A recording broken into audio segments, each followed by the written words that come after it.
느헤미야 3장 1절에서 32절 보면 사람들의 이름이 지루할 정도로 막 나옵니다. 그래서 성경을 읽는 우리들을 시험에 빠지게 하죠. 이런 본문들이 꽤 있습니다. 그러면 우리가 생각해야 될 것은, 물론 이걸 한 차근차근 연구해서 뭐 고고학적으로 이 사람은 어느 사람이고, 그것도 좋지만, 왜 이렇게 이름들이 자세히 다 나와가지고, 그렇게 돼 있을까를 한번 고민을 해봐야 돼요.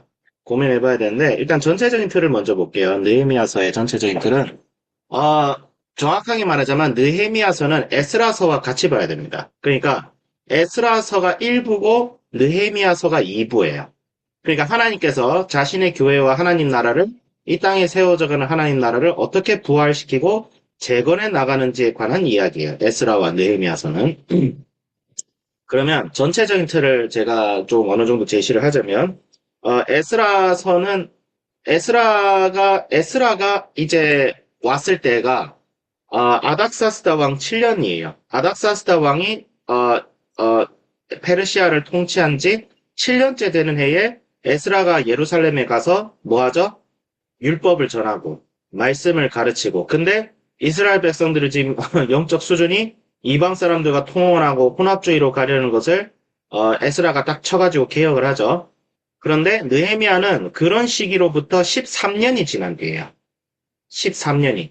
그러니까 에스라가 선배고 느헤미야가 후배예요. 그래서 느헤미야는 13년 뒤에 옵니다.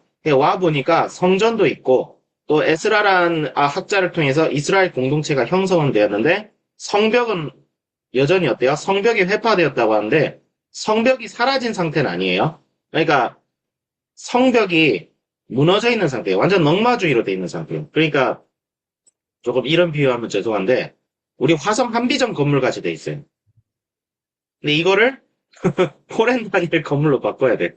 약간 좀 비유가 좀 이상한가? 화성도 괜찮았는데 어쨌든 그러니까 전쟁 치르고 나면 건물이 완전히 6.25 전쟁 후에 서울이 완전 쑥대밭이 됐듯이 느헤미야 시기에 예루살렘 성벽이 그런 상태예요. 그랬을 때 느헤미야가 성벽 재건을 얘기하면서 이스라엘 백성들이 한 얘기가 뭐예요? 17절, 2장 17절에 뭐 있죠? 후에 그들에게 이르기를 우리가 당한 공경은 너희고 보고 있는 바라. 예루살렘이 황폐하고 성문이 불탔으니 자 예루살렘 성을 건축하여 다시는 뭐를 당하지 말자? 수치를 당하지 말자. 음. 또 그들에게 하나님의 선한 손이 뭐 이제 하고 있는데 수치. 수치라는 거 뭐예요? 부끄러움이죠. 근데 원어적으로 봤을 때 수치라는 것은 수치라는 것은 잠시만요. 헤르파라고 합니다. 헤르파인데 이게 언제 쓰이냐면 성경에서는 하나님의 백성이 대적들에게 모욕을 당할 때 그래서 다윗이 저 할례 없는 블레셋 사람이 누구의 이스라엘 군대를 모욕하느냐 했을 때 그 모욕이 헤르파예요. 다윗이 이스라엘 군대가 헤르파를 당하니까 이 헤르파를 없애기 위해서 골리앗을 죽인 거예요. 예, 그러니까 수치라는 것은 단순히 쪽팔린다 이런 의미가 아니라 이건 없어져야 되는 거예요. 우리가 본래 상태에 있지 못한 것을 말하는 거예요. 하나님께서 우리를 떠났을 때도 수치를 당했다. 조롱을 당할 때도 수치를 당했다. 죄와 불순종으로 인해 수치를 당하고 치욕을 당하는 것을 헤르파라고 합니다. 그러면 예루살렘이 헤르파, 즉 우리 그 느헤미야가 했던 다시는 수치를 당하지 말자. 그건 뭐예요? 하나님의 말씀에 불순종하고 하나님을 떠났을 때, 그러니까 하나님의 영광이 이스라엘을 떠났을 때, 잠깐만 수연아 시끄럽니? 스피커가 너무 시끄러워? 시끄러우면 조금 소리를 좀 줄여주세요. 그러니까 학생들 귀청 터지면 안 되니까. 예, 소리 좀 줄여주세요. 좀 이제 그쪽 현장에서 자, 이제 귀청 안 터지지? 괜찮아? 수연이 괜찮아? 끄덕끄덕. 자, 어쨌든, 그래요. 그래서 헤르파를 지금 당하고 있는 상태를 벗어나자. 하나님의 영광이 무너진 상태에서 벗어나자. 어떻게? 성벽을 회복하면서. 그럼 성벽을 회복한다는 것은, 무엇이 전제가 되냐면, 에스라가 먼저 그곳에 말씀을 선포하죠. 말씀을 선포하고, 복음을 선포하고, 말씀과 복음이 회복이 되어 있습니다. 그렇다면 성벽은 어떤 의미가 있을까를 우리가 생각해 보는데, 솔직히 성벽을 만들면서 저자가 이것이 우리에게 어떤 의미가 있는지 직접적으로 얘기하진 않아요. 하지만 문맥상 살펴봤을 때 이 성벽이라는 것은 이스라엘 성벽, 즉 예루살렘 공동체의 회복을 얘기하는 겁니다. 그럼 오늘날 이거는 뭐예요? 교회의 회복이죠. 교회가 회복돼야 된다. 근데 교회의 회복을 하는 주체가 뭐예요? 한두 사람의 영웅이 일어나서 교회를 회복시키지 않습니다. 우리 기독교 신앙은 영웅주의를 경계합니다. 개인이 막 뭐지? 영도자로 막 일어나가지고 저 북한의 민족의 태양 김일성 같이 막 내가 하나님의 사람이다 하고 일어나서 그래서 회복이 되지 않아요. 모두가 같이 일어나요. 느헤미야는 어떤 사람이었어요? 리더십을 가진 사람이었죠. 느헤미야는 우리가 같이 일어나는 자. 그러니까 주어가 항상 뭐예요? 우리예요, 우리. 내가 아니에요. 기독교 신앙에서 가장 경계해야 될 것은 주어로 내가 자꾸 등장하는. 내가 설교하고, 내가 말씀 읽고, 내가 너희들을 영적으로 계몽시키고, 영적 지도자를 그렇게 하지 않았어요. 네. 느헤미야 같은 사람이 우리가 하자. 그래서 여기에 나오는 수많은 이름들이 의미하는 건 뭐예요? 교회는 누가 회복시킵니까? 목사가 회복시킵니까? 아닙니다. 지금 여기서 말씀을 읽고 하나님을 갈망하고 교회에 회복된 교회를 갈망하고 이 나라와 이 민족의 미래를 걱정하면서 하나님 앞에 울부짖는 우리 성도님들과 우리 학생들이 교회를 개혁하는 주체인 거예요. 한두 사람이 아닙니다. 높은 언덕 위에 서 있는 사람들이 아니라는 거예요. 하나님은 그런 사람들을 안 썼어요. 오히려 낮은 곳에서 백성들과 같이 하면서 하나님의 말씀을 울부짖으면서 했던 예레미야와 같은 사람들. 하나냐 같은 거짓 선지자를 말고 얘들은 막 높은 곳에 가서 백성들 듣기 좋은 소리만 했죠. 그런 사람들이 하나님의 나라를 회복시킨 거예요. 다니엘이 직분은 수상이었지만 그 사람도 낮은 마음을 가지고 행동했죠. 그런 사람. 그래서 북쪽 성벽, 서쪽 성벽 이렇게 재건하는데 이 성벽에 있는 문들을 조금 주의를 봐야 돼요. 문이 여러 종류의 문이 있어요. 첫 번째는 1절에 양문이 보이죠. 양문. 양은 한마디로 누가 쉽게이트라고 했는데 맞아요. 쉽게이트. 그러니까 제사에 쓰일 양이 지나가는 문이에요. 그거가. 북쪽이죠. 북쪽 성벽에서 제일 가까운 게 성전이에요. 네. 그러니까 양문을 통해서 양이 들어가고 그 양들이 제사에 바쳐지는 거죠. 그러니까 이거는 뭐예요? 바로 예수 그리스도의 십자가의 보혈. 그러니까 교회는 뭐부터 회복이 돼야 되면 예수님의 십자가부터 회복돼야 돼요. 우리는 예수 그리스도가 교회의 머리이시오. 우리는 예수님께만 무릎 꿇는 백성들이다. 그러니까 예수님이 하신 말씀 외에 다른 것이 우리 삶에, 우리의 체제에, 우리의 사상의 우선순위가 되면 그런 거죠. 그 다음에 뭐예요? 어문. 어문은 뭐예요? 물고기를 잡아서 그 물고기가 지나가는 문이에요. 어문이 따로 만들어진 이유가 있어요. 물고기 비린내 나잖아요. 그렇죠?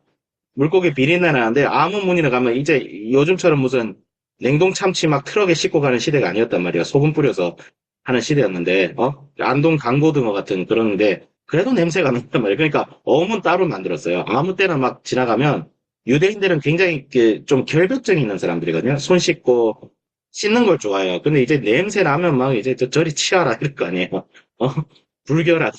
그래서 어문이 따로 있는 것이 아닌가 전 추측을 하는데, 그래서 이제 학자들은 이게 성경학자들이 의미를 좀 대충 추측하기는 어문은 경제를 얘기합니다. 경제. 그러니까 공동체 안에서는 뭐예요? 우리가 교회가 부흥했을 때 반드시 그 안에 가난한 자들을 돕는 교회가 있었어요.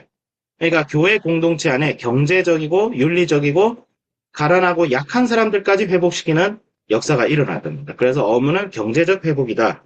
공동체 안에 경제적 윤리가 회복되고 가난한 자들, 특히 과부와 고아와 교회 안에서 자립할 수 없는 사람들을 회복시키는, 그래서 교회 공동체 안에 누구도 가난한 사람이 없게 하는 사도행전에 나오는 그런 놀라운 역사. 물론 그것이 뭐 사유재산을 없애자, 공산주의를 하자 그런 의미는 아니지만 교회는 그런 수준의 실천이 있어야 된다는 거죠.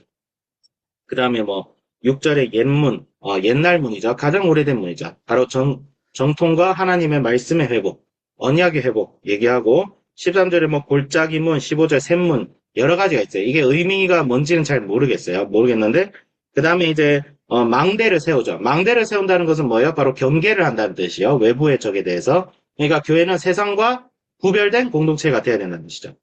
성문이 세워졌다는 것은 세상과 교회가 구별된다는 뜻이기도 해요. 그러니까 교회는 세상 속으로 가야 됩니다. 하지만 교회는 세상과 동화되면 안 돼요. 교회에 갔더니 세상하고 똑같아. 교회를 갔더니 막 백화점 같고 재미는 있어. 재미도 있어 신나. 근데 복음이 없어. 오늘날 교회가 빠진 함정 중 하나가 뭐야? 자꾸 세상 같아지려고 하는 거야. 교회가 막 콘서트장처럼 되고 극장처럼 되고 재미는 있어요.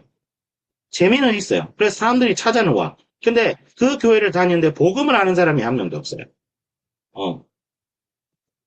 그래서 성도들을 데리고 10스텝 가르치죠. 교리를 가르치죠. 우리 성도님처럼 매일 성경 계속 이제 다니시는 분들도 계시지만 안 그러신 분들도 있잖아요. 그분들이 잘못이 아니에요. 그분들이 예수님을 대해서 아십니까? 혹은 하나님과 예수님의 관계에 대해서 아십니까? 하면 모르는 사람들이 너무 많아요. 교회를 다니는데. 이거는 구원받는 사람이면 알아야 될 내용들인데 모르는 것이 너무 많아요. 근데 그게 성도님들 잘못이 아니야. 그거 안 가르친 교회 잘못인 거예요. 그거 안 가르치고. 부흥은 뭐예요? 말씀과 기도와 회개를 통해서 일어나는 것이 부흥인데 부흥을 일으킬 생각을 하지 않고 부흥 흉내를 내고 있죠.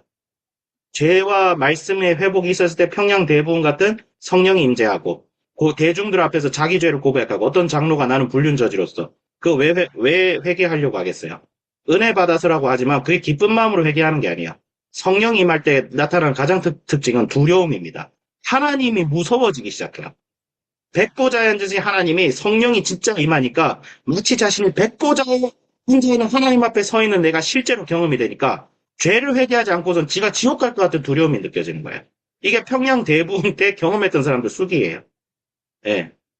부흥이 일어나면 회개가 일어납니다. 그러면 그 부흥의 역사를 우리가 추적하면 말씀과 기도로 가야 되는데 부흥을 자꾸 흉내내는 거야. 음악을 크게 하고 사람을 인위적으로 많이 모아가지고 뭔가 의자시하는 문화를 만들어내고 그건 뭐예요? 부흥을 흉내냅니다. 네, 시간 관리하겠습니다. 그러지 않았죠. 그러지 않았고 그래서 느헤미야의 오늘 성벽의 말씀은 교회를 회복하라, 공동체를 회복하라. 어디서부터 시작이 되는 게요? 말씀과 기도와. 그래서 교회의 덕목들이 하나하나 회복되어지는 역사가 일어나는데 느헤미야가 그것을 했다. 근데 그게 어디서부터 시작됐다? 에스라의 말씀의 개혁에서부터 시작되고 나중에 느헤미야서 8절에서부터 12절을 보면 에스라가 다시 등장해서 말씀을 봉독할 때 백성들이 말씀을 읽고 울었다는 소리가 있어요. 이게 뭐예요? 이게 부흥이. 부흥이. 그러니까 에스라와 느헤미야는 교회의 회복과 부흥을 얘기합니다. 그리고 우리가 그 부흥을 소망해야 돼요. 지금 부흥이 보이지 않는다고 해서 우리가 낙심할 필요가 없는 것이 부흥이라는 것은 우리 눈앞에 나타나야만 되는 것이 아니라 여기서부터 우리 한비전에서부터 우리 가족에서부터 내 마음에서부터 시작되는 부흥이 번져나가야 돼요. 네. 그런 부흥을 우리가 오늘부터 꿈꾸자. 저도 꿈꾸자. 저도 꿈꾸면서 한비전 사역을 하고 있는 거야. 그거 아니고 그냥 애들 그냥 좋은 대학 보내고 그럴 거면 저 학교 사역 안 해요. 좋은 거에서 남 주는 저는 부흥을 꿈꾸지. 부흥을 꿈꾸는 오늘 우리가 되자. 이렇게 적용을 해보겠습니다. 기도하겠습니다. 하나님 아버지 주여 감사합니다. 주여 에스라와 느헤미야의 역사를 통하여 오늘날 성벽 재건을 우리 모두가 한 것을 통하여 하나님 우리 모두를 사용하셔서 하나님 아버지 오늘날 무너져가는 한국교회, 무너진 한국교회, 그 황폐했던 성업을 다시 중축할 수 있는 역사가 일어나게 해 주옵소서. 그런 사람들이 일어나고 키워지는 한비전되고 또 한국교회가 되고 이 땅에 여전히 바알에게 무릎 꿇지 않은 7,000명의 사람 같은 영적인 지도자들과 그 영적인 성도들과 형제자매들을 주님께서 이렇게 세우셔서 한국교회 다시 회복시킬 수 믿습니다. 주여 우리 한비전의 학생들과 우리 성도님들 주님 그리고 우리 학생 우리 교사들 그리고 이제 저와 목사님들 정말 하나님께서 사용하여 주셔서 한국교회가 다시 회복되게 하여 주시고 그래요 하나님 이 수치가 없어지게 하여 주시옵소서. 감사드리며 예수 그리스도 이름으로 기도드립니다. 아멘.